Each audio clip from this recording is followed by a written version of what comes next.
What's up, fine folks? Welcome to episode 13 of Double Tapped. I'm Jay. I'm Tanner, and we're not like normal skyscrapers because we didn't skip 13. Nice. Thank Just thought of that as you said 13. Is that something they actually do? Yeah, hotels, I think, notoriously skip floor 13. Like, you go 12, 14. Well, hang on a second. I know what you're thinking. The 14th floor is then just the 13th floor. I'm pretty sure, I think this is real. They build like a half floor of nothing. Oh. It's like an additional like support layer? Yeah, and I think it may have like some like service stuff and some maintenance stuff, but I think they don't want people like resting and, relaxing on the 13th floor. So interesting. 13th floor is a gap floor. I know I had heard of that, but I didn't know if I ever bought that. No, you're right in that it's at least a thing that has been said before. Has been percolated, yeah. Tanner, I wanted to bring up, you mentioned your nose before. Yeah, I blew inside baseball, blew my nose before we started because I didn't want to be stuffy on the pod. I've had some weird nose things going on in like the last couple weeks. Let me in. So, allergy season, obviously, percolating. You're blowing your nose more often. Yeah. I had this like weird, like painful sort of, I don't know, like a scab or something. I know this is, for all you squeamish about nose things out there. But it's not. The weird thing is that now, when I wake up in the morning, I feel like I wake up. Alarm puts out a warning, first of all. Do what? When you wake up in the morning, alarm puts out a warning. Exactly. But when I wake up, it's like it's regenerated a wall that stops me from breathing. Not of like just phlegm, but of like solid stuff. Okay. But then I go blow my nose and it just all comes out. Does it bleed? There's maybe residue. Is it just like a scab? I think so. Okay. And it's probably a nose pimple. It probably is. Or something to that effect. Yeah. And I'm like, I don't know. It's just weird because I wake up and it feels like it's just spent all night like rebuilding a fortress. Well, yeah, because you haven't been blowing it out all day. Yeah, exactly. That's it. You're fine. Oh, I'm not worried. I don't know. I mean, I've suffered from, I'm a mouth breathing sleeper. Okay. Pretty much anyway, usually. Unless I'm like, something has to happen for my nostrils to be 100% clear. Okay. Like that's the weird. This guy always stuffed. That's the weird state of being. Is it like I can like just exist in a state of perpetual nostril breathing. Okay. So I'm used to sort of going to sleep, breathing through my nostrils, but waking up, mouth agape. Oh yeah, throat drooling. dry, all that kind of stuff. Yeah, I do that too. That happens. Tanner, what you been playing? What a segue. I got back into. I've played some of the games we've talked about in previous weeks. Slay the Spire. I've now completed a run with all 4 characters, which I'm sure we'll talk about a little bit more because I know you've been playing some of it. Oh, I've been playing. But I've also picked back up Dead by Daylight. Oh. Just randomly. I think the anniversary is coming up. A couple friends wanted to play it. I got back into it. I am fully into it. I'm about as into it as I was last year around this time. For some reason, it's a summer game for me. Question: is that game crossplay? I don't know. I feel like if it's not, they've talked about putting it in or it's coming or whatever. But I'm not sure. Do you own it? No, I'm just always intrigued by like. I mean, as a legacy fan of like the Michael Myers modes that people would play in Call of Duty, I like that style of game. It's really good. It can be frustrating once you get to a high enough level, but that takes a lot to even get there. So I really like it. I've been trying out new killers. They put out a new killer since I last played called Trickster, who is basically a K-pop guy turned into a murderer. Cool. And his whole thing is he just throws... They're not exactly kunai, but that's kind of what I think of them as, just like little tiny throwing daggers. And he just throws a shit ton of them. Kunai with chain. Something Joey says in Joey? Yu-Gi-Oh! I was gonna say that sounds like baby dragon. But he just throws a shit ton of them, and like his thing is like a flurry mode. It's really fun. Other game I just tried literally yesterday. The Steam sale is happening right now, and so I've just been trying little indie games that I've had my eye on. Have you heard of the indie game or the mobile game Monument Valley? Yes, Does this ring a bell? I Okay, have. So the developers of that made a game called Assemble with Care. Assemble with Care. Which is you're playing. Oh, okay. Not a symbol, a symbol. No, Assemble with Care. Yeah, like the on Avengers. a box. Oh, sure. We went 2 very different directions there. And it is like you are a repair person, you're a repairwoman in the 70s, and you're in this like small, I think British town, but you sound American. because it is voiced and it has like a story. But you're just repairing people's things for them, and they're like little puzzles, and it's like those YouTube videos of like restorations and stuff. Yeah. I repaired like basically what was a Game Boy.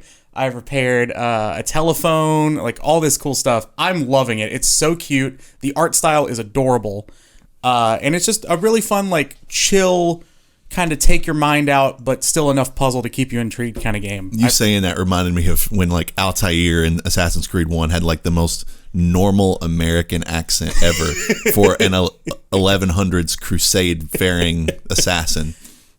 Anyway, is that all you've been playing pretty much? Yeah, other than the stuff we've talked about before. Yeah, because I mean, let's talk about Slay the Spire. Okay, that's pretty much all I've been playing. Have we mentioned what we're drinking? Oh, this is Cougar Bait Brewery out of Country Boy Brewery. Sorry, the drink is CB Cougar and Bait. CB isn't confusing. Easy to mix up. Is the original one in Georgetown, Kentucky? Yes, I believe so. I believe so. So out of Georgetown, Kentucky.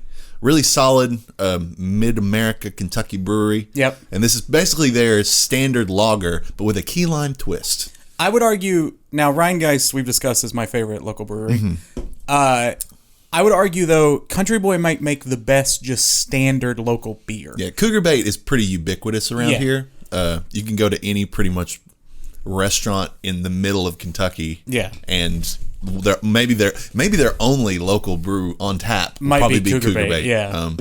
So that's a little brewery history for you. Also, small fun fact: the now defunct studio that I worked for did the branding. For there you Boy. go. Yeah. Did you have a hand in that at all? No, it was before I got there. But I did help export some files and make little ads and stuff. So you had a little bit. Just a little bit.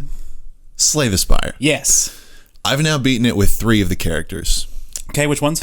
I've beaten it with the Ironclad, the first one, the Defect, and the Watcher. Oh, I have yet to beat it with the Silent. The second one is the one giving you trouble. Exactly. And I want to talk about this a little bit because I think that there is a meta strategy to each that I'm sort of discovering that works the best. Sure. And so, with the Ironclad, yes, I don't remember exactly the card that I was getting, but I had 2 of them in my deck. But it was basically when. Well, first of all, the block never reset. So I could build up block perpetually. Oh, cool. Yeah, that's a great relic. And there was, I think, another card that was like every time you add block, you do 3 damage. So I just stopped attacking completely. Yeah, that's a cool build. I was just blocking forever, doing chip damage, but then they wouldn't even knock on my block off every time. Right. Knock the block off. So I would still have like 10 block, and I would just build it back up and do little damage, and like they just couldn't touch me. Yeah. So that was the way that I broke through with Ironclad. Okay. The Defect, which is the first one that I ever beat it with, was who's the robot? If you've played and don't remember exactly how was basically there was a relic that lets you get as many of the little orb slots as possible, which you can get up to 10. Yeah, 10's the max. And basically my strategy was just to fill that up completely, which also did chip damage when you had lightning in there. Yeah. So it seems like my strategies are the ones where you can sort of defend yourself and let all the passive damage be the way you win. Yeah, you're kind of you slow play a lot of things. Pretty much. And then with the Watcher, who is the stance martial arts person, my strategy basically became never go into Wrath, which is the double attack Interesting. Okay. Don't even worry about Calm. Focus entirely on getting into, and I forget the name. Oh, the one that you prayed for. Yeah. Divinity. Yeah. And I was like, my entire build is going to be focused on getting in and out of Divinity as quickly as possible. Yeah, so if all of this sound like gobbledygook to you, Slay the Spire is a card-based, I guess, action game, technically. But it's a roguelite, and you have these 4 main characters. You can play with any of the 4. That last character has different, what they call stances. Yeah. Wrath doubles your attack against enemies, but doubles their attack, basically, too. It doubles everybody's attack. Calm, I think the only thing it does is give you energy when you get out of it. Exactly, is that right? Exactly. So energy is how you play your cards. It's basically your stamina or your mana or whatever. And then Divinity, what is it? Triples your attack damage and doesn't have a negative effect. And it like boosts up, like it like resets your energy, and like when you to a certain degree, like it, you could have like 1 move left, and you could get into Divinity and you back up to like 6 moves. Yeah. Like I don't know exactly the way it does it, but I think you're right. I forgot about the energy part. But Divinity is much rarer to get cards for than Wrath and Calm. So it's that build makes sense, but I think would be hard. Yeah, it was sort of luck of the draw. Yeah, exactly. And that's the cool part of Slay the Spire to me overall is like you discover these builds as you're building them. And it's like, oh, I have a really good, if I could increase this type of card that I'm getting for this relic that I have. So relics are things that modify sort of just your overall character, effects of certain cards, things like that. Just things that improve you overall through the entire run that aren't cards themselves. So through the relics you get and through the cards you get, you kind of sculpt your own way through the climb of the game, and it's really cool. And I would definitely say, my broad strategy for no matter what character I'm playing is get as many relics as possible. Yes. Like, that's a great the strategy relic to have, buffs That's are normally typically what I do, the best things you can get. Yeah. Some of them even like the ones that have really saved me are the ones that they revive you. Like some of them outright revive you to like 50% health when you die. But now I want to talk about the silent. Okay. And I want to formulate what my ideal strategy should be now. Okay. So, because you had said one of the ways you beat it with the silent ones was that you were just getting shivs left and right, which are attacks that cost no energy, that do not a ton of damage, right? But you can get a ton of them. Yeah. Like if you play your cards right. Yeah. Nice phrase. I sort of was trying that. Yeah. But then in the process, I was discovering there are some cards that really buff poison when you use the silent. Yeah. And there are cards like explicitly designed that like all they do is give the enemy poison. There is a relic that if you give the enemy poison, it gives them like bonus poison, that sort of thing. Yeah. I had one run where I made it to the last boss with the silent, and it was what I would call a poison build. Right. But just couldn't get over the hump of defending myself enough with that one. Whereas with the first one, the ironclad and the defect, defense was never an issue because you could get defense easily with the ironclad because you that one build where I was like I could just accumulate it, and then the defect, one of the orbs, like every time it goes through, it gives you defense. It's like when you have a ton of them, you're just getting it all the time. Yeah. So that's the one I'm having a hard time accumulating enough defense to let the poison do its thing. What's interesting is that you and I almost play opposite. See, the thing that will end my runs most is not having enough defense. Right. And it's just like, I play hyper aggressive, where I want to do as much damage per round and just kind of tank hits, basically. Now, of course, I do defend sometimes. Like, there's the one boss, I don't know if you've seen it yet, but he's like it's like a skeleton with shoulder pads. Yeah. And it does an attack called Hyper Beam. Like I think the Pokemon I've seen attack. them all. Okay. I don't know if I've beaten them all. Gotcha. Okay. And it does like 51 damage, which is a huge chunk of your health bar, if not all of your health. So that, certain attacks like that you have to defend. But like with the Shiv Dancer card, which gives you 3 shivs, I've had relics in the past that there's one relic specifically, and I forget what it's called, but it looks like, funny that we mentioned Assassin's Creed, it looks like the little wrist blades. Nice. And that boosts each shiv by like 2. Damage-wise? So you go from 3 damage to 5 damage or whatever it is. That one's awesome. And then upgrading, like smithing your cards at a campfire. Yeah. That will take Shiv Dancer from 3 to 4 shivs. And that goes from like 12 damage to 20 damage, whatever. So that's a big thing. I think also on the last of the second run the run of the silent that I won on, I also had the poison thing that does additional poison, because poison is a big part of it. But I tend to lean toward, in all facets of that game, attacks that are 0 energy.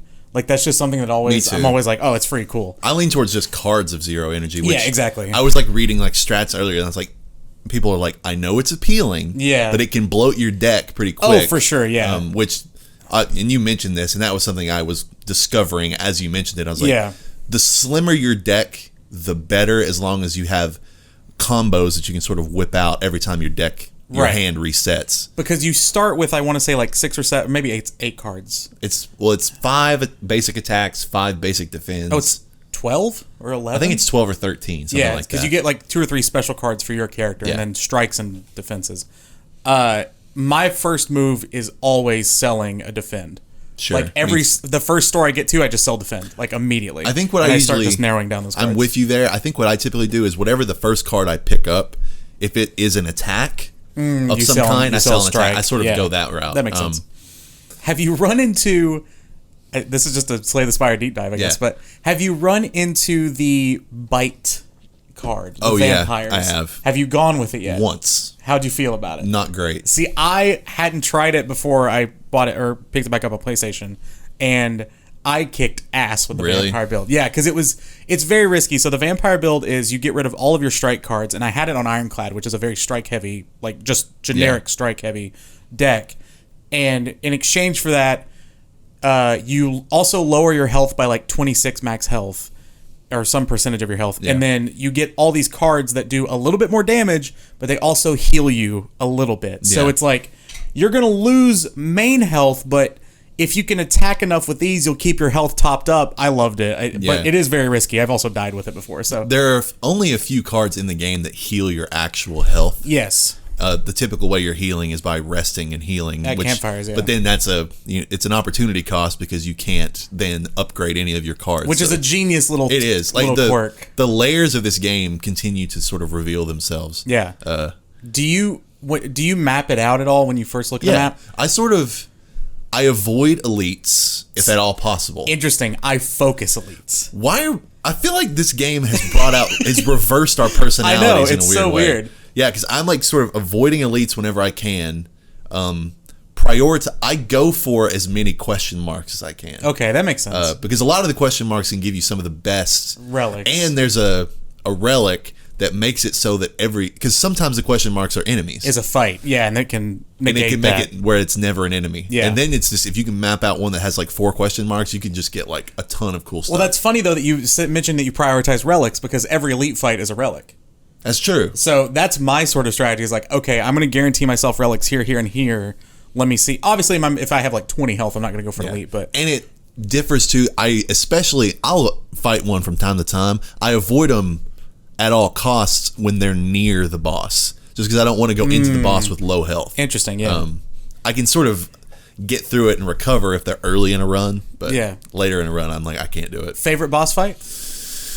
Ooh, that's tough. I do really like the one that I've beaten twice now, which is the final boss. Not the final boss, I don't guess, but the third world boss. Yeah, which is I've never done the final boss, which is by like the crystal wolf thing. Yeah, it's like an ice wolf that reses itself. Yeah. Is really cool. The one that's just like a giant donut and a giant triangle. I love that It one. looks really funny. It's like dodecahedron and Yeah. whatever the other shape name is. Yeah, I don't know. They kind of run together. I hate the one that does the hyper beam. The like knight. Yeah, He's it's got some really annoying odd name, but they all have. I was reading something that like apparently these are all like, or you could interpret it as they're like teenage characters at like a high school, like in a weird way. Interesting. And like he's like a jock, or like, I don't know. It's that's interesting. Apparently, there's some interesting fan theories about this game. This world, yeah, makes sense. I'm like just I don't know. It is perfect for what I'm looking for right Good. now. I'm glad you gave it a shot, because I thought you might like it. Yeah, but which is where you're sort of. What was the game Hollow Knight was when we were talking about. Where like a game that you didn't know if it would hit with me, but it did. It was so good. This I had is to recommend absolutely it. another one of those. So I'm good. like, you're. What's the game? Is there a game that you've recommended in between now and then that didn't hit? For me, I'm not sure. Because I'm like you're batting. You got a high batting average right Yeah, now. maybe did I recommend Super Hot? I feel like I did. You did. Or I don't know if you were like you got to play Super Hot, but you're like I Super very Hot's rarely cool. pull out the you gotta play. Yeah, I feel like that's an important thing to and keep. Super Hot is cool. It is cool, but it's yeah. one that I'll probably never really play again. Sure. But this one is. I'm amazed at how many hours I've already put into it. It's Yeah, like, and like again, basically those kind of games are the ones that are on PlayStation now, and I know you can download for free. And Yeah. I'm like, hey, give this a shot. You'll like it. My favorite boss, I would say the easiest boss is the slime. yeah. Because you can attack it to split it and stop its attack. Now there is a sort of meta strategy to the slime, which is that you want to.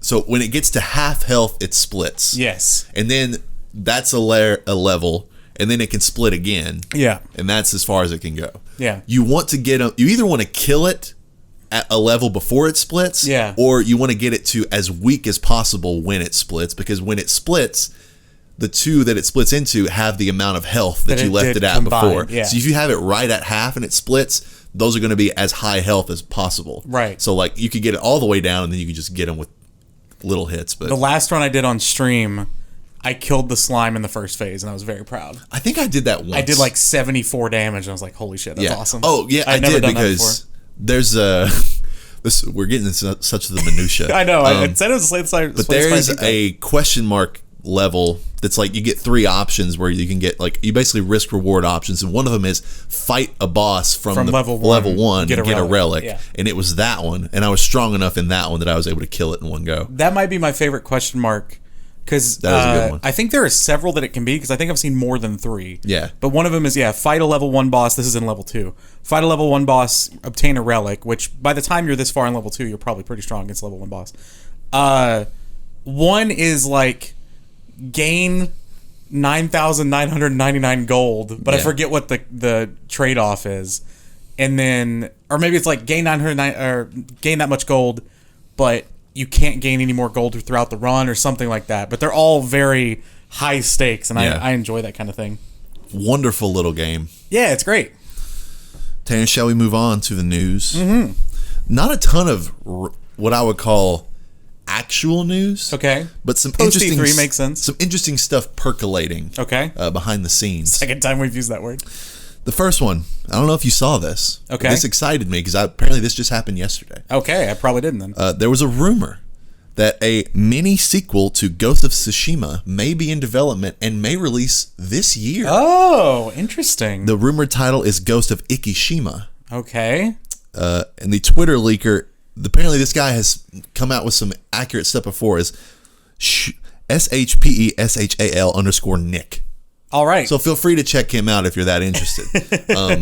But apparently the rumor is that this is a Miles Morales-esque mini sequel. I was going to ask scale. To Ghost of Tsushima. Yeah. This excites me. Yeah, me too. You know, it's another thing to bolster the first party platform on PS5, which, you know, at this point, if they're not going to do, especially because we still don't know if Horizon doesn't come out this year, which we still don't know, they need something like this. They do. Yeah, it's the perfect complement. And I even think with Horizon, if Horizon does come out this year, I don't think they would counteract each other in any way. No, I agree. I'm glad it's Miles Morales, or at least we think it's Miles Morales size, as opposed to, because when you first said it, my brain went, was it called Infamous First Light? First Light is it was like the expansion kind of DLC kind of thing. That one is maybe the most in between being a standalone and a DLC and that it's I've ever Sucker Punch seen. Again, so I was like, is that what they're gonna do? Which, I mean, that'd be fine. I would play it. First Light was really good. I never played First Light. Weirdly. It was fun,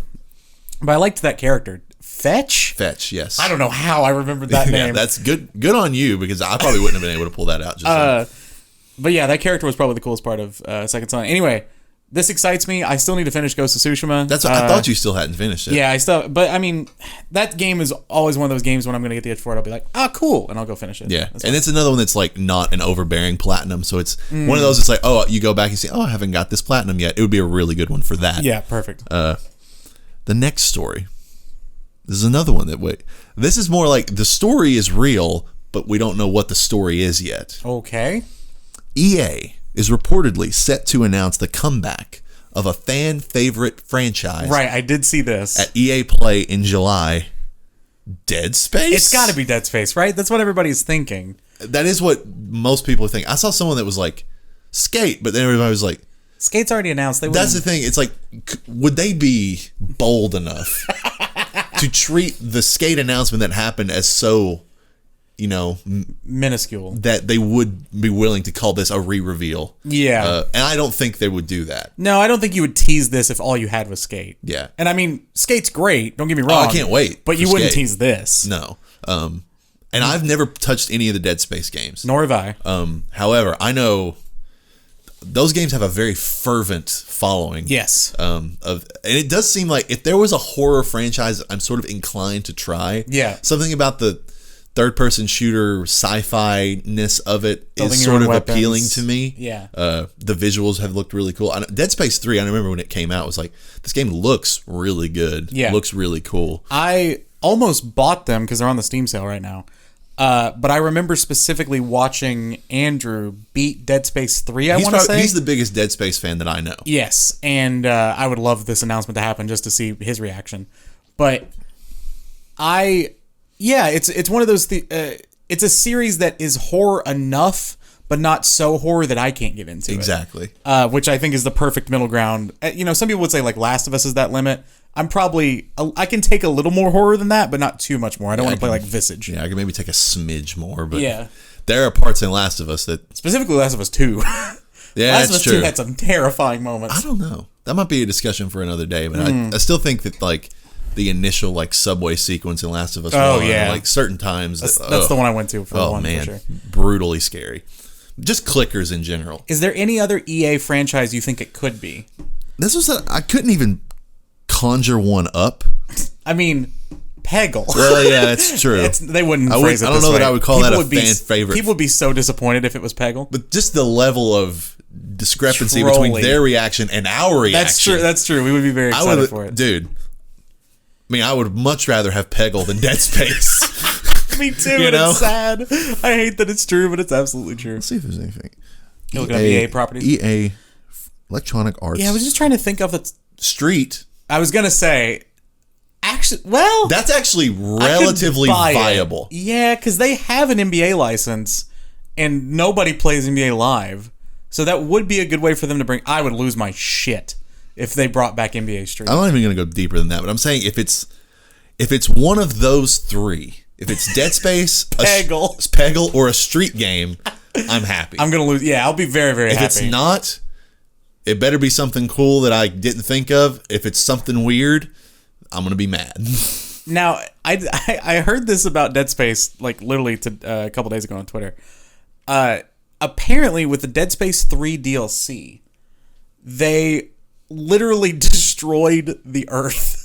Cool. And so they basically said, like, the developers like, oh, we can't make another Dead Space game? Fuck you. And destroyed the entire... So I don't know how they're going to retcon that, if it's a prequel or what, but that's really funny. Wait, did Dead Space take place on Earth? Well, they destroyed whatever, the solar system or something. They destroyed the setting. You can just be on a spaceship. I don't know. I didn't play them. I didn't either. One of the reasons that I'm scared to play Dead Space, though, I think it's Dead Space 1, is there's a scene with an eyeball. Oh. That I have seen little snippets of, and I have a big eyeball phobia thing. I don't like it. I would have to close my eyes for that part, I think. But apparently it's brief, so yeah, I think I can get through it. You ever seen a Fire in the Sky? No. Is that the movie? Yeah, the alien abduction movie. No.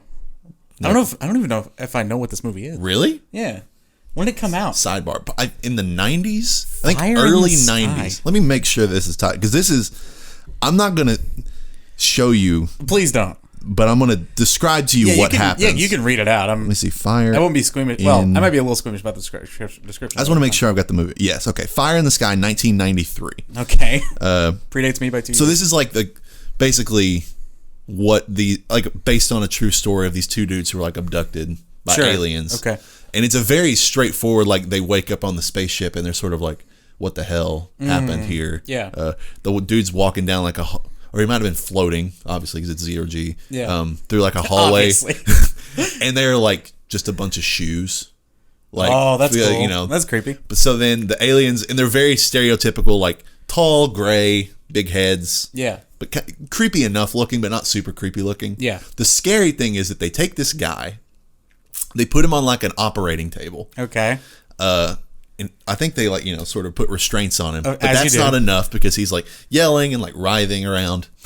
They lay this thing on him that looks like, it kind of looks like rubber / skin material, but like a very thin layer. Okay. Completely lay it over him, and they press a button, and it like suctions him to this table. So it's like he's vacuum sealed. Exactly. Okay.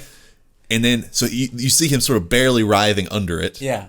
They cut a hole so he can breathe. Right. And then they cut a hole here over his eye, and then you don't actually see what happens, but the tease of it is enough.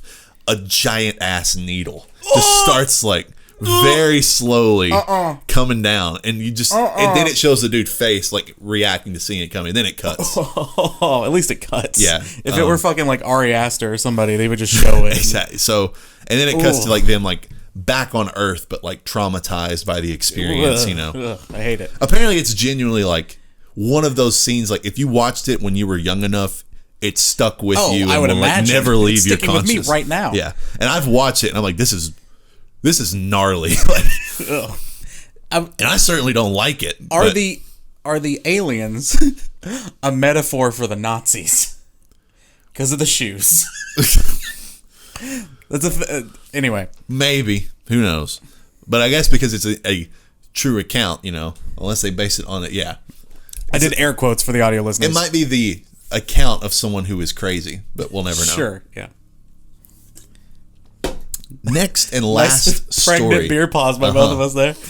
Now, Tanner, I'm sure you've seen something from this. Okay. But it is what I'm just dubbed the BlueBox Conspiracy. What is going on with this? So have you read much about it? All I've seen is no. Pretty much no. Okay, because I'm going to go and I'm going to read you the list of like... Please do, because the evidence. It was one of those things that I was like, should I get deep into this? And I'm like, I don't have the brain capacity today. And then it was the next day and I forgot. So I said the BlueBox Conspiracy : to Reddit.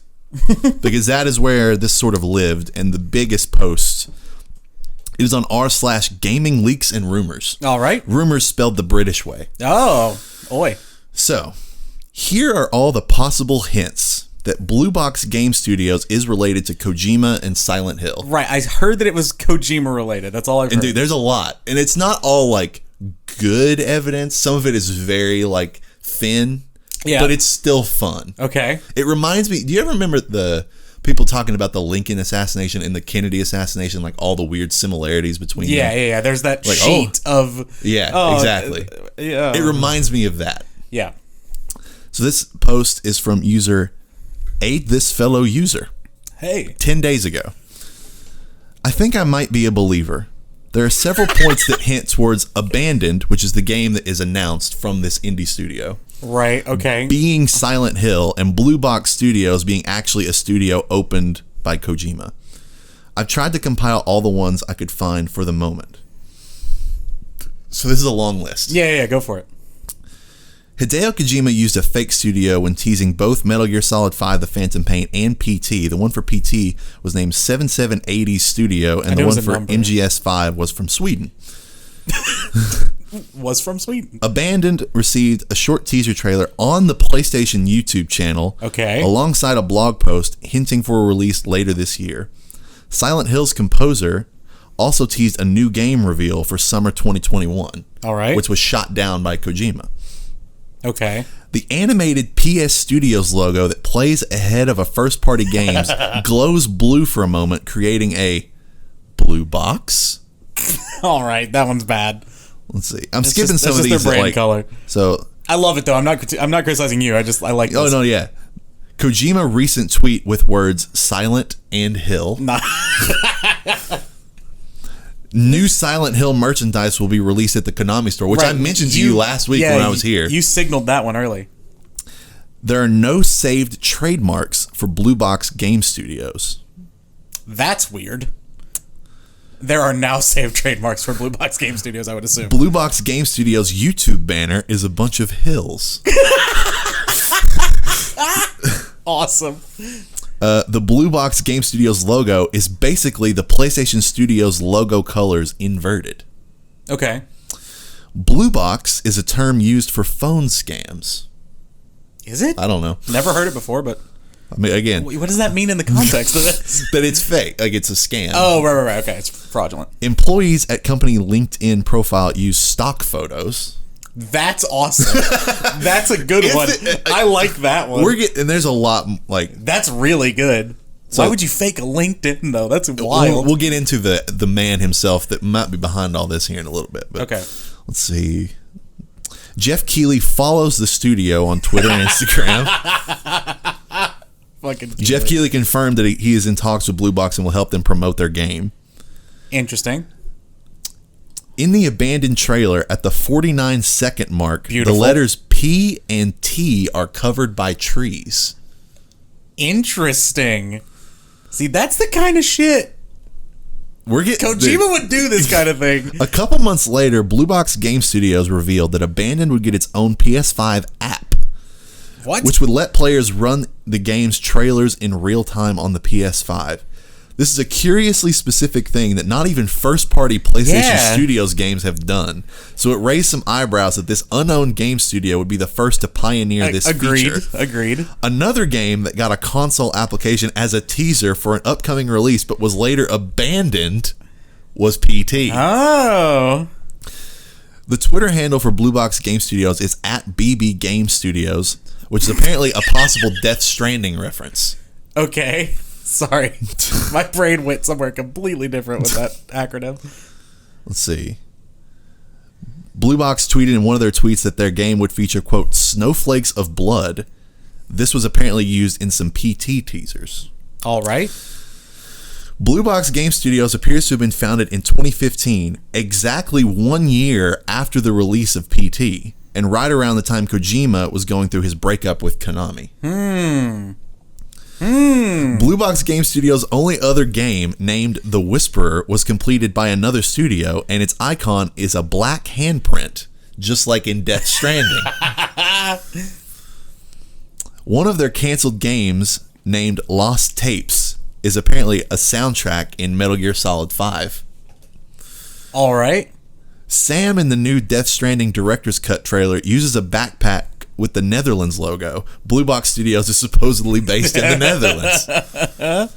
So the guy that is the head of this studio is named Hassan Karaman. Okay. Cool Initials name. HK.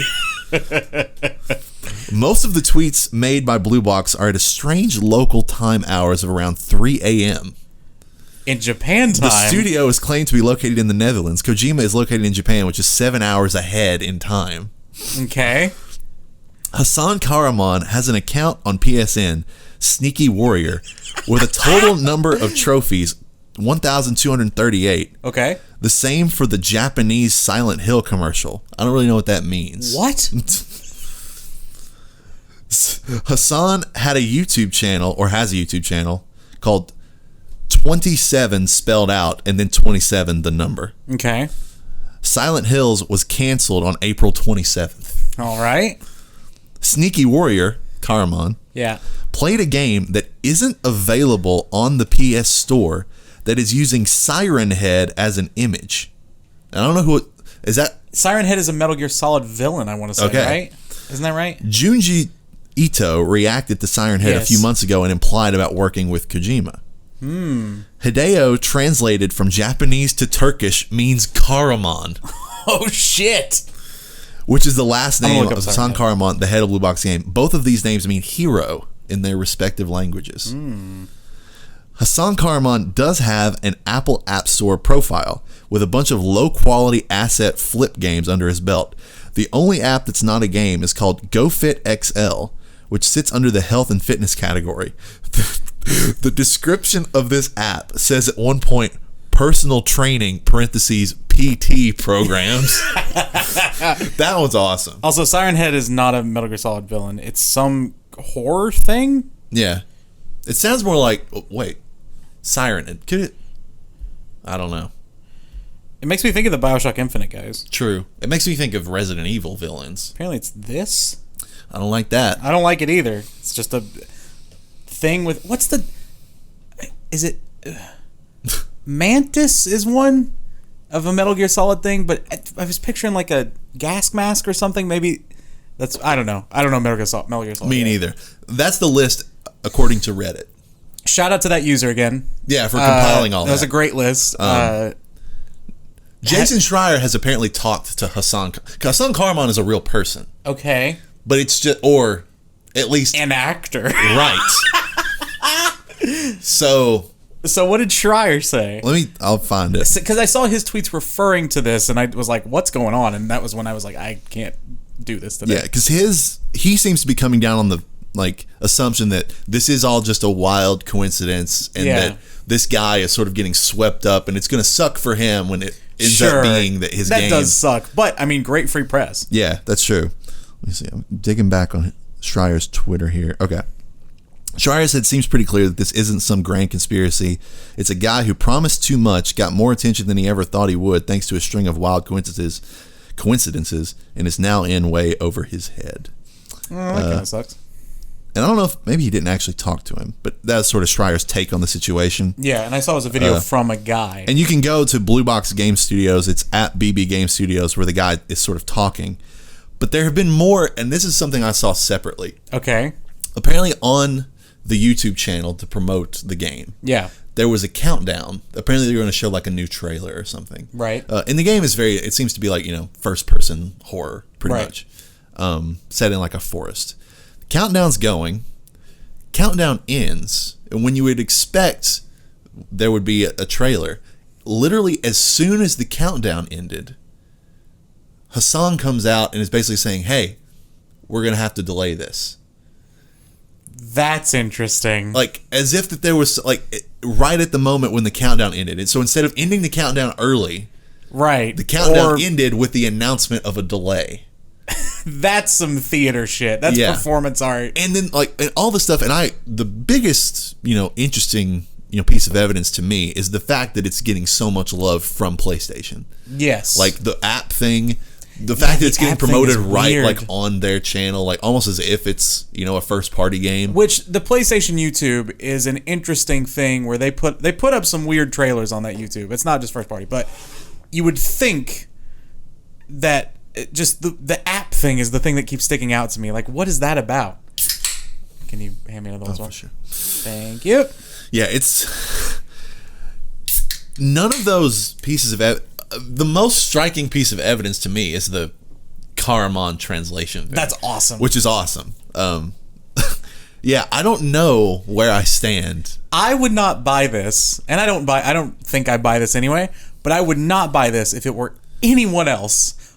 But Kojima likes doing this artsy bullshit. And has done the fake studio thing before. Yes, and he did. Everybody remembers when the Phantom Pain was revealed, but it wasn't Metal Gear Solid 5, and people puzzle pieced the missing text in the trailer, and it was like, oh, it is Metal Gear Solid 5. Yeah, it's just called the Phantom Pain.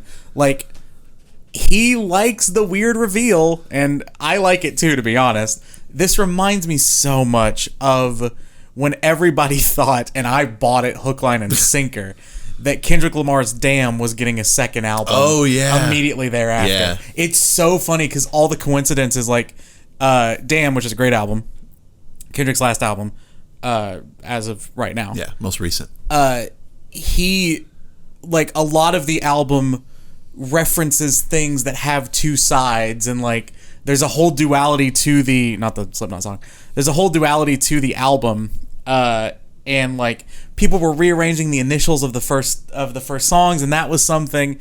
And there's the line in Humble that's like, that Avion, that Grey Poupon, that TED Talk. Yeah. And Damn is primarily a red album. The album cover's got red text, and even the colored edition that I have is a red vinyl.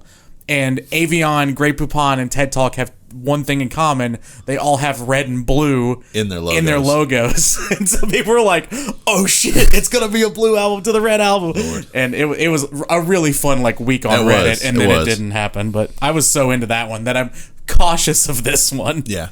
So, a situation to continue to monitor that is very fun, if only for the conspiracy alone. Yeah. Oh, yeah.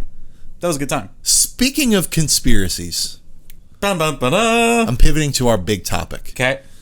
And I just pulled this complex article because I was inspired by all this Kojima nonsense. Yeah. This was an article from Complex. Shout out. It's a pretty old article, but most of these are from older games, so it doesn't really matter. 20 video game myths, conspiracy theories, and urban legends. Oh. And this is to celebrate Halloween, so a lot of them are like horror-ish. Happy Halloween, everybody. But none of them, not all of them are horror-specific.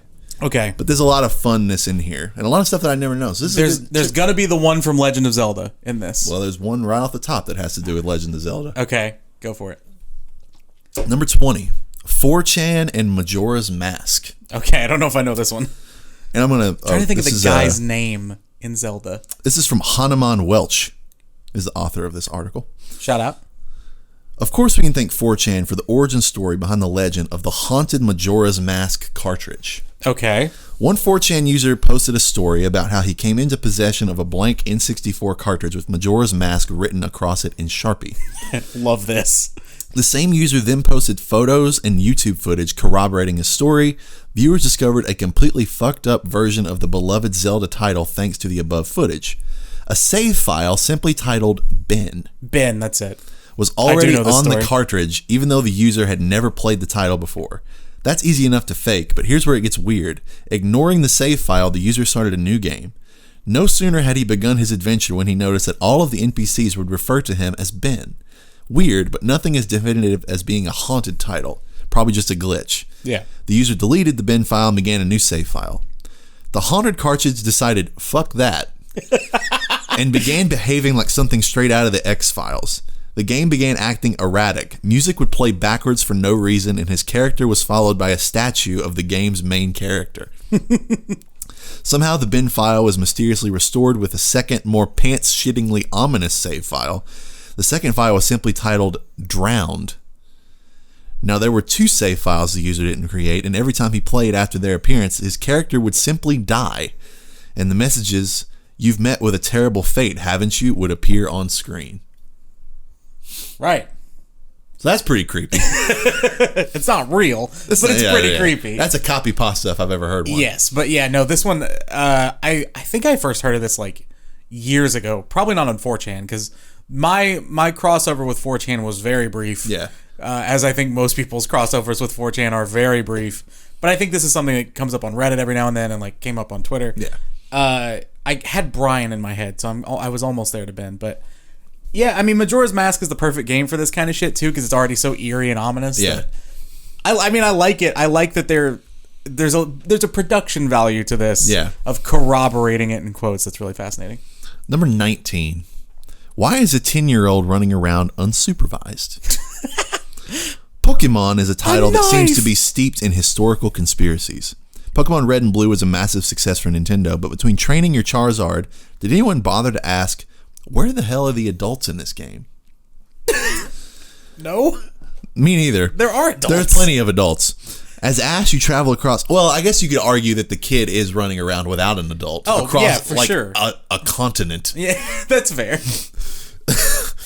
Blah, blah, blah, blah, blah. As Ash, you travel across Kanto with deadly, barely controllable wild animals crammed into questionable living conditions. All right. The larger question of where all the male adults have disappeared to lends credence to the theory that Pokemon actually takes place at the end of a large-scale global war, which has forced several changes in the world of the Pokemon society.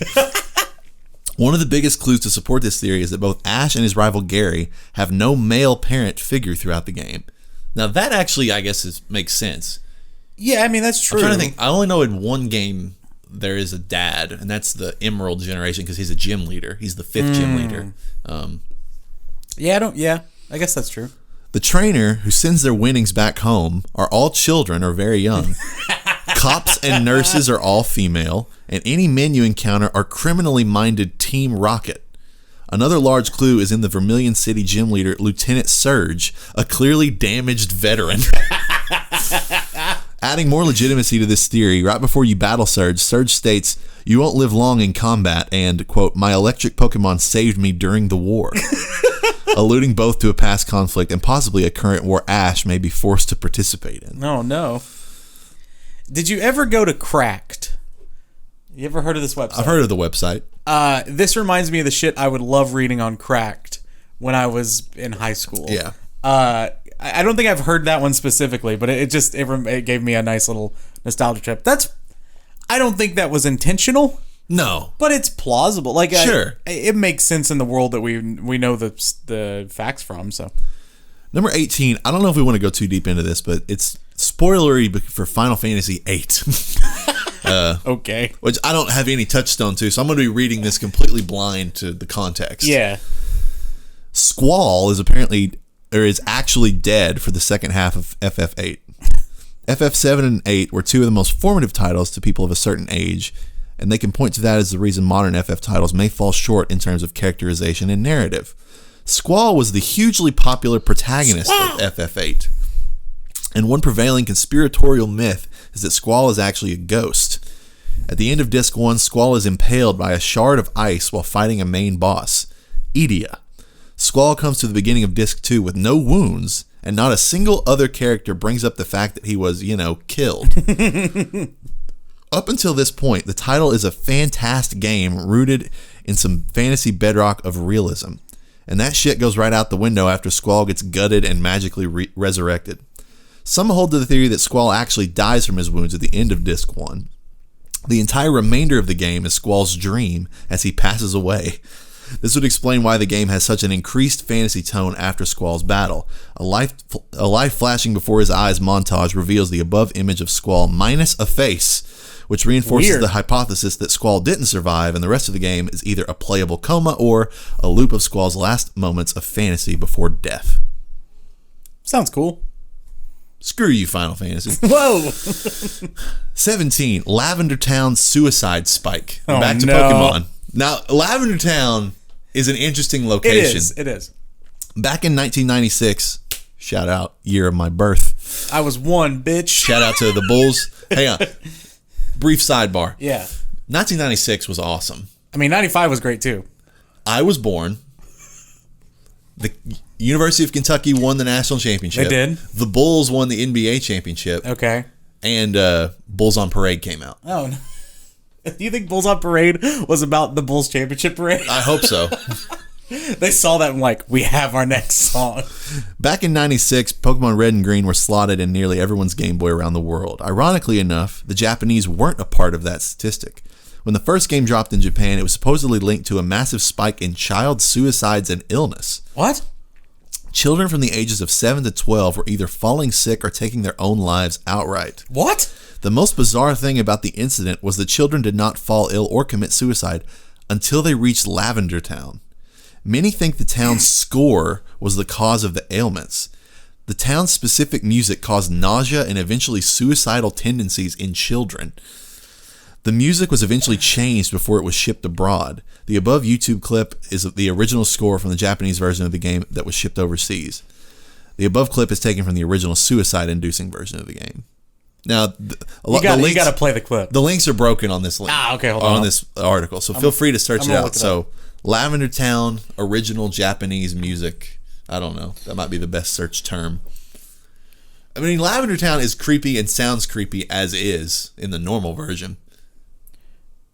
People are investigating the binaural frequencies of this, so There you go. You are warned, I guess, if that's a real thing.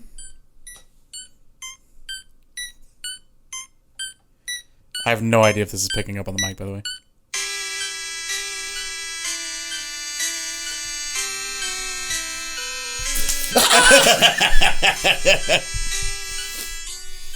I mean, it sounds like music. Just sounds like Lavender Town to me. Yeah, it sounds like chiptune.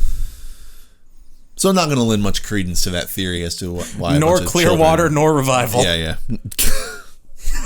Wow. I don't buy it. 16. Nuclear proliferation is adorable, it turns out. What? Braid Oh, hey. is deceptively It's a good simple game. in its narrative. Boy sees girl, boy tries to rescue girl, boy wears a private school uniform the entire time. Possible spoilers for Braid coming. True. I've never played it, but I don't care. Do you know what the spoiler is? No, but I guess I'm about to find out. It's good. The twist comes at the end when we're not so sure that he's such a great guy, and the bad guy the girl is running away from might just be you. For some, Braid ends with the player catching the girl, who, just as they meet, sets off a bomb a la Terminator 2. The screen goes bright, and most believe this is an anti-nuclear war message. Off-screen, a voice intones, "Now we are all sons of bitches." A quote that can be directly tied to Kenneth Bainbridge, one of the heads of the Trinity atomic bomb tests. Oh, I didn't know that, Wrinkle. That's cool.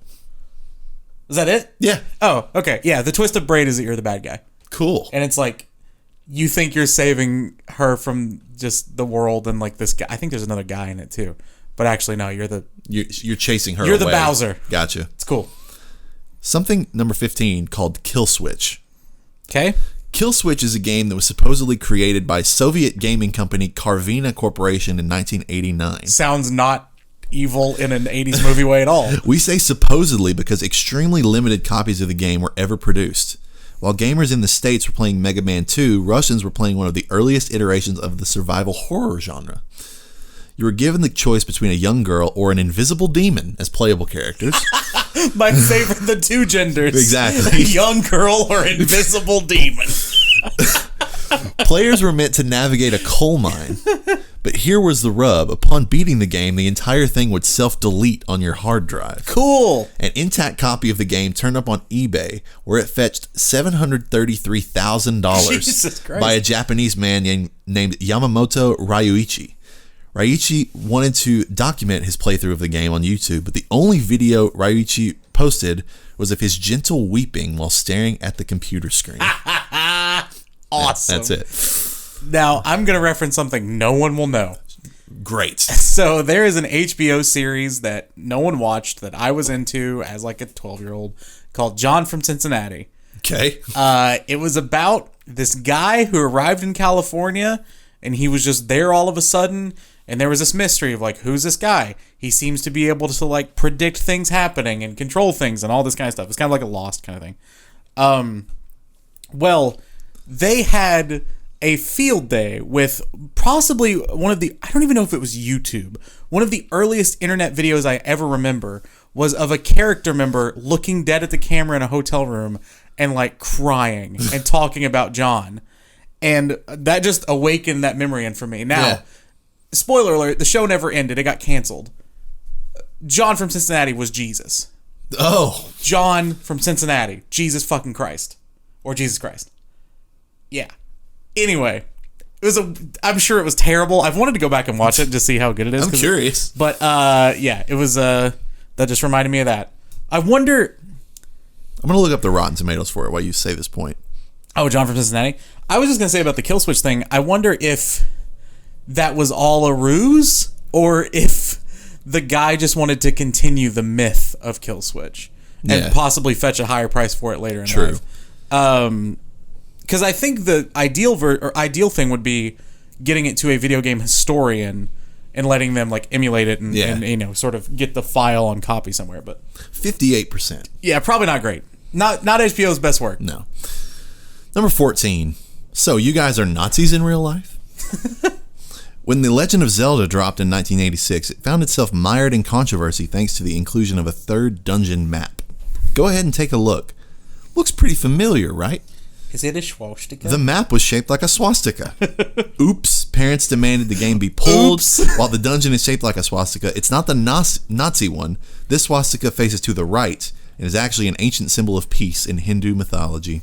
The makers of Zelda were, as it turns out, only wishing players good luck. No. Which isn't the swastika pulled from Hinduism, right? That's the where it took symbol its itself origin. predates, but the sort of their rotation of it. Yeah. Yeah. That's so that it makes sense that they're both from the same thing. Also, not helpful that it's the third dungeon. True. Which was what my initial thought was. But yeah, that's very true. Just a coincidence. 13. A coinky dink. Blow me. While the instruction booklet that came with every NES title explicitly instructed against blowing into your game cartridge, that didn't stop the collective youth market of the 80s from blasting their connector pins like a fluffer auditioning for the XXX remake of Gravity. I don't entirely get that joke.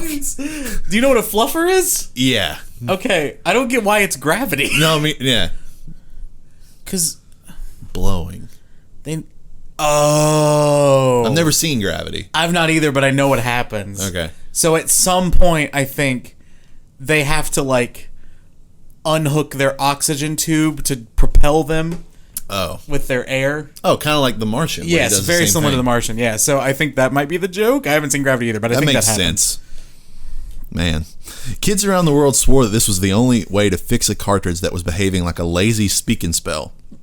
The reason behind all the huffing and puffing had to do with the front-loading design of the NES console and the connector pins from console to cartridge not lining up. Blowing in your console usually came with an excess of moisture from all that spit in your mouth. The moisture enabled the pins to align, and thus your spitty copy of Duck Hunt ended up working. It was a short-sighted win, though. Over the years, blow damage degraded games, and the whole thing got sorted out with the Super Nintendo's top-loading design. I like that one because it's not horror. Yeah. This is actually more like an actual thing. I thought it was just getting dust out of the cartridge. Yeah, that's what I would always have presumed. Yeah, because it's like compressed air getting out of a keyboard. Which would also cause things to not align properly, like an excess amount of dust. But that's cool. I don't believe it, but if somebody smart said it, I'd be like, all right, cool. Number 12, The Mark of the Beast. Oh. Way back in 1981, 19-year-old Jeff Daly died of a heart attack soon after posting a score of 16,660 in the arcade game Berserk. Nice. 1 year later, 18-year-old Peter Burkowski also died of a heart attack moments after cracking the Berserk top 10 high score list twice in 15 minutes. Coincidence? Probably. Some point to the Mark of the Beast 666 being in the score must be proof that Satan had a hand in the demise of the two teenagers. First of all, and I've come from a Christian background. Yes. 16,660 is a number that is not the number 666. So I'm going to go ahead and debunk this one. Is a number. On my own. You heard it here first. 11. This one might hit with you. Okay. Fallout 3 predicts the future. Oh. Bethesda's Fallout 3 was a marvelous post-apocalyptic RPG, but was it also capable of telling the future? Throughout the game, players pick up radio signals in the wasteland of former Washington, D.C. Yep. The function of the radio serves as a means of broadcasting old pop songs, updating missions, and generally working to build a fuller game world. 3 Dog here. The device also predicts the future. Occasionally, a series of numbers, which sounds like Morse code, will be broadcast through your Pet Boy. The story goes that the code predicted the Deepwater Horizon oil rig disaster right down to the day and the hour. What? I did not know. See, I skimmed through this list earlier, but I did not read in detail because I wanted some stuff to be left for surprise, and that is surprising, all right. Why Deepwater Horizon? I don't know. Shout out to the first episode of the Newsroom. Yeah, that's exactly what I thought of. Lord. Beautiful. Number 10. Lara Croft is totally naked. One of the most prevailing urban legends surrounding games was the famously non-existent Lara Croft nude code. Rumors began circulating that a Tomb Raider nude code existed when the first title dropped way back on the PS1.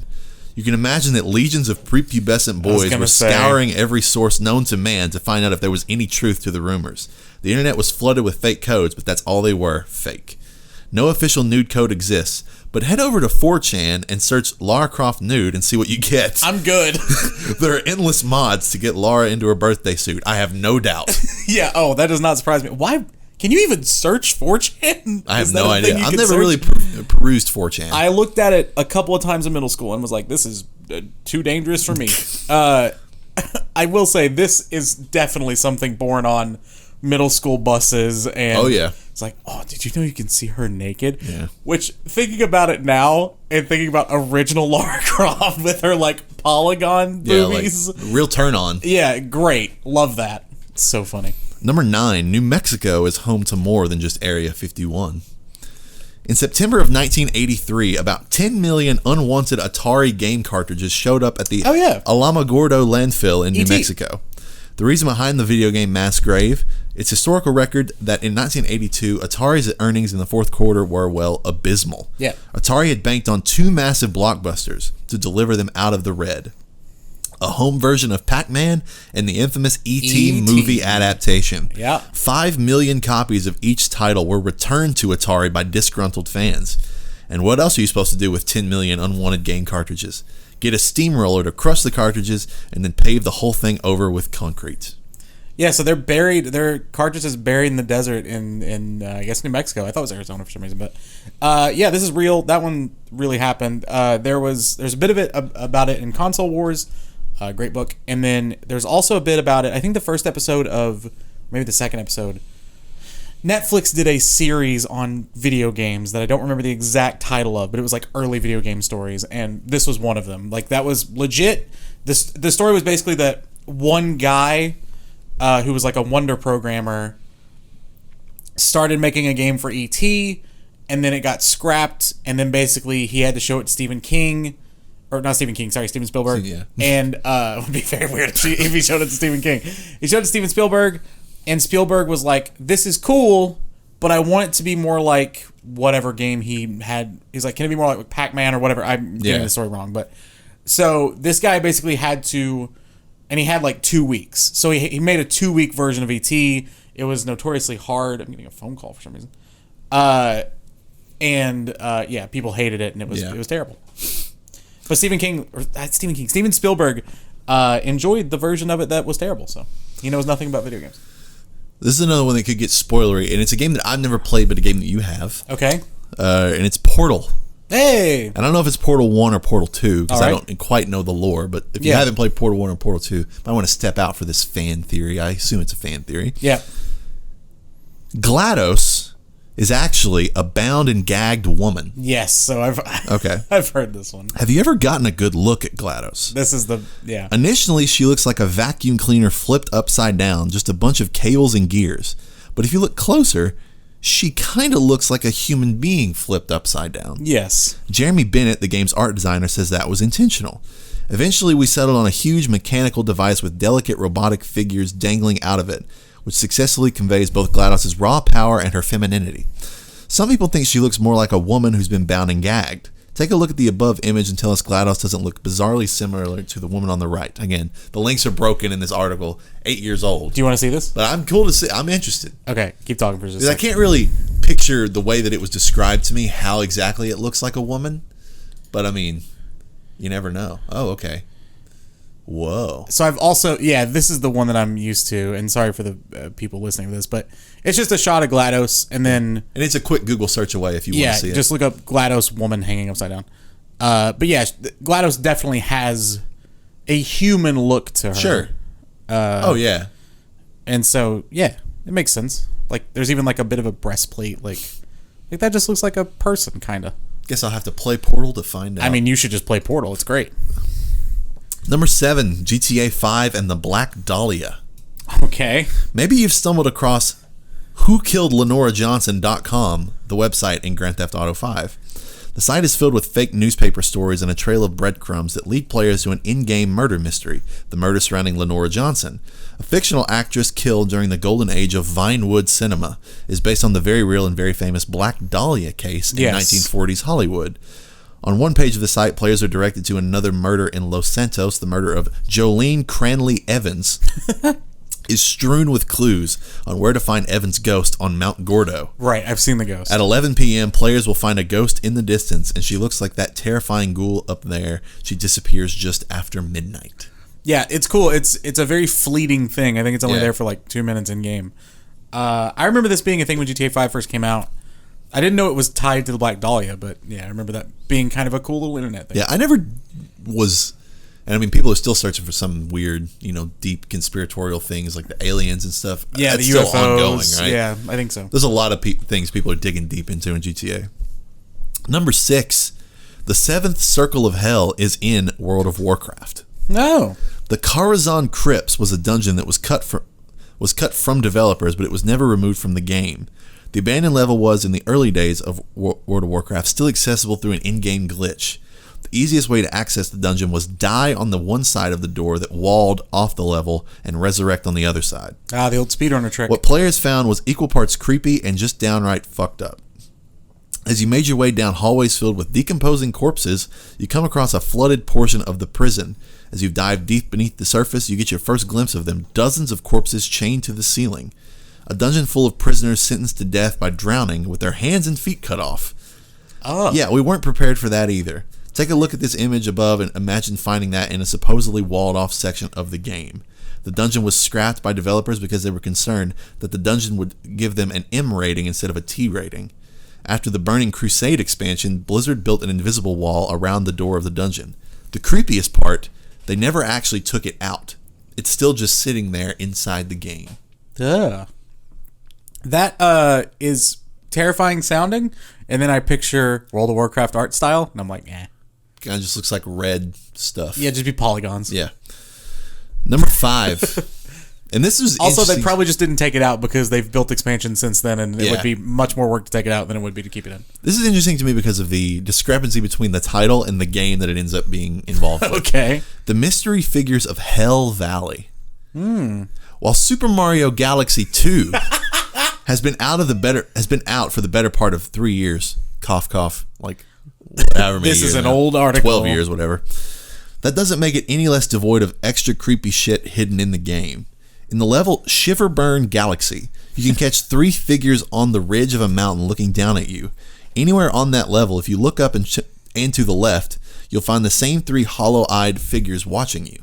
Curious gamers begin digging in the game files of Super Mario Galaxy 2 and discover that the sky art for that area is called Beyond Hell Valley. No.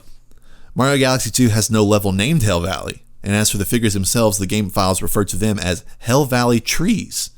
Take a look at the above video. Those don't look like any trees we know the name of. Again, most of this stuff can probably be found just by searching some relevant whatever search we're talking terms. about, yeah. Number 4, Saddam Hussein and guidance chips for a WMD. What? In 2000, reports emerged that formerly not dead Iraqi President Saddam Hussein was stockpiling PlayStation 2 consoles. Formerly not dead is great. The PS2 had been released earlier that fall, and a huge number of consoles had made their way to Iraq. More than 4,000 consoles had made their way overseas in a few scant months. The system seemed harmless, but then reports surfaced that Saddam Hussein was stockpiling the consoles for their CPU chips. Oh. The reason? The myth has something to do with making the chips work together as a strung-together missile guidance system. After the initial freakout, people realized that, yes, you could marry all those 128-bit processors together, but the software needed for something like a missile guidance system was so far beyond anything Iraq was capable of developing that it was better to just let him get invaded. Now, I assume the actuality of this was... there's a rare product coming into my country, and I'm going to hoard it to jack the prices up. Very possible. Which seems like lower level dictatorship, but still dictatorship. Yeah. And, yeah. Although I still love formerly not dead is amazing way to refer to someone. So I love this next one because it pertains to the sport that we love so dearly. Okay. Number 3, the Madden curse. Yeah, oh, this is... yeah. When Electronic Arts began featuring NFL stars as their cover athletes in the early 2000s, star players were lining up to get a slice of that free advertising. That is, of course, until featured cover players started getting injured. For the next several years, every player that was featured on the cover got injured the following season. Sure, football is an inherently violent sport, and maybe we can leave it at that. But most NFL players are more superstitious than gypsies at a swap meet, and they'd probably be quicker agreeing with the curse than most. And this has happened more since, right? Yeah, the Madden curse is interesting. Now, you could argue that just it's kind of luck of the draw, and you're going to have high-profile athletes that are getting injured. Yeah. But the one that sticks out in my mind is Peyton Hillis, who was the Cleveland Browns running back who, if you remember anything about like early or late 2000s, early 2010s football, wore like the snub nose face mask. And he was decent. I don't know why he got a Madden cover. He was fine, but he wasn't like killer. He like basically just fell off a cliff after he was on Madden. Antonio Brown is a more recent case where he was a cover athlete as a Steeler and then had lots of off the field issues and took a while for him to come back to a team, is now on the Bucs. Kind of so surprising that he's on a team. Yes, it is, because he had a lot of issues like that. I think, was Michael Vick on he was on as a Falcon, right? So obviously that, like, not just injuries, but just weird things happening to people. But, you know, since they've had like Lamar Jackson, he's been fine. They've had Patrick Mahomes was the most recent one, I think. Mahomes is on it again this upcoming one with Tom Brady, yeah, which is, you know. Larry Fitzgerald was fine after he was on the one with Troy Polamalu. So it's hit or miss, but it is interesting that there was a string of just like coincidences. But yeah. I would not be shocked if players believe it. Of like, I don't want anywhere near Madden. I'm good. Number 2, Hail Satan? Question mark. Another one from Blizzard and World of Warcraft. This is one of the more overt displays of Satan-flavored weirdness in a recent game.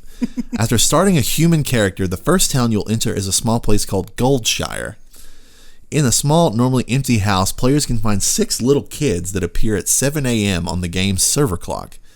Stranger still is the 6 little kids will stand in the shape of a pentagram as they move from Goldshire to Stormwind.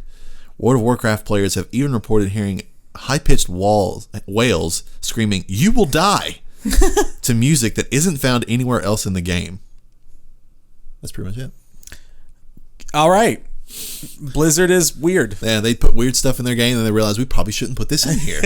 People are going to make a big deal out of this. Now, number 1, this is something when I started Googling around, I was like, this would be an interesting thing to talk about, like conspiracies in video games and weird stuff. This is one that I saw. There are specific articles about this. Okay. Government mind control and weaponized epilepsy. Polybius was an arcade cabinet that was released in incredibly limited numbers in the early 80s. While it's not that strange on its own, what was bizarre was how the game was only released in a few neighborhoods in the surrounding areas of suburban Portland, Oregon. Okay. Polybius would cause players to suffer vivid nightmares and in some cases suicidal tendencies. Thanks to a violently powerful strobe effect in the cabinet, players would also find themselves fighting epileptic seizures. Polybius vanished and is retired to the realm of conspiracy. Some believe the cabinet was released by DARPA, the same government agency behind MK Ultra and those killer robot videos you see all over YouTube. Which YouTube come a long way. Yeah. Now it's just, angry people reacting to trailers of women protagonist led IP. To test responses to psychoactive machines. Even stranger are reports that once a week, men dressed in black would come through and collect the data stored on the game's memory. Real. You can watch the video above to see what Polybius looks like with some of the command options available to arcade owners and government agents. Now, what I did see on the other articles is that this game was real. Yeah. The game existed, but all this miscellaneous stuff about it potentially embellished. Listen, I'm not going to say it's real, because I obviously don't know. But if you know about the shit the government has pulled on, well, specifically minorities in our history, because it's not as squeaky clean as school will tell you it is. But also, Portland is a very liberal place. True. And I would imagine that maybe that would be a decent place for them to test it out of, all these damn hippies are playing our video games. I don't think it's real, but... Could that also have been potentially a place where they were maybe testing out something that could have similar weird effects? LSD? Oh. There's a lot of, stuff about the, CIA testing drugs on people. Yeah. So. Well, LSD was manufactured, right? It's a manufactured I don't know exactly. I'm pretty sure a drugs, scientist made LSD. I've never done LSD. Nor have I. You said it as if I had. I don't have donkey brains. It's that sentence. I've never, Wait, what is the actual? Hang on. I didn't say I had sex with your mom. And the thing is, if you emphasize a different word or each word in that sentence, it becomes a different sentence. It's like, I didn't say I had sex with your mom. I didn't say I had sex with your mom. I didn't say I had sex with your mom. I didn't say I had sex with your mom.